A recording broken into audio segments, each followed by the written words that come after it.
The best lifeguard is a dry lifeguard. So if you're doing your job preventatively and keeping people out of danger, that's always the best course. Hi, my name is Michael Callahan. I'm a member of the Spring Lake Ocean Rescue Team here in Spring Lake, New Jersey. This is my second summer on the beach, but when I was in high school and college, before I went to law school, I was a life-saving and water safety instructor for the American Red Cross. I have a duty stand that I usually man, and I observe the water and try to make sure that people who visit our town do so safely and have the good time that I'm sure they're planning on having when they come to visit.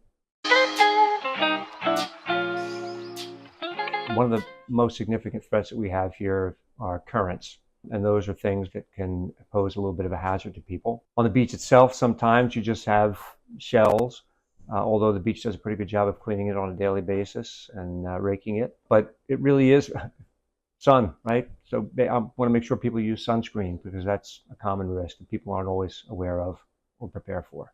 But mostly from a water safety perspective, it's the ocean, which is itself a risk. Most of the time, it's just guiding people out of a little bit of trouble. You know, on occasion, there's a large rescue that will have to be made or people that are truly in distress. But other days, and most days, there really is just a question of keeping those things from happening. You know, the best lifeguarding is preventive, is recognizing situations before they happen. And I hope that people that see this realize that they're just being whistled at to keep them away from a potentially dangerous situation. I prefer to go down and talk to people. I talked to a lot of people on the beach this past weekend, educating them on the water conditions. That we had a sharp drop off, at high tide that people might not have been aware of. The sand this weekend was soft so that you might lose your footing. So I spent some time this weekend just walking and talking to patrons and letting them know some of the conditions that we had. The water was a little cold, so they wouldn't be surprised. My last significant rescue toward the end of last year during the season, pulled people in and there's always a wall of people. People are naturally curious, but there's usually a wall of people standing right at the ocean when you're trying to bring someone out.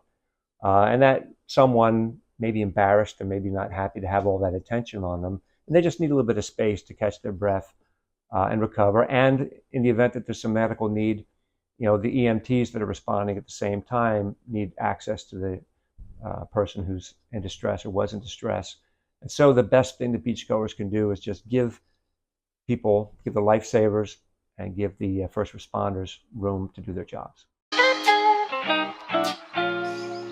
A lesser known hazard, sometimes there's marine life. It's very often non-threatening, or most of the time, almost always it's non-threatening marine life. Crabs will nibble on your toes.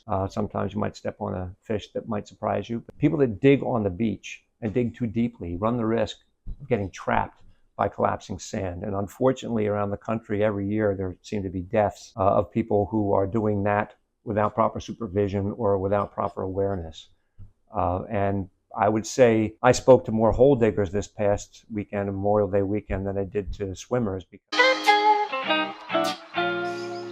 I would say a weekly occurrence, or maybe more than once a week, we'll have a storm and have to clear the beach. People need to understand that when we do these things, we do them for their own safety and for our own safety to a certain extent, because we don't want to be sitting up in the air trying to get people off the beach when there's lightning coming. Don't go in the water alone. Always be with someone. Convince people to go out, because then there's somebody right there with you that will be able to signal us if there is a problem. The most important thing is to always swim in a protected area, a beach with lifeguards. Don't go in the ocean where the lifeguards aren't on duty, but it also means don't swim when there are not lifeguards on duty. Last year, after the season in October, we had a day here where we had 8 rescues for people on a beautiful day that was a summer-like day, but it was October and there were no lifeguards on duty because of some heavy storms that we had had. There were some very significant rip currents, and they got caught in them. They were unprepared for them, and they were out there. We were able to get there and pull everybody out. However, earlier this year, in early May, we had someone that went into the water, unprepared for the water, and was a drowning victim, was not able to be revived. So the key there is not to go into water that's unprotected, not to put yourself at that risk, because the ocean can surprise you.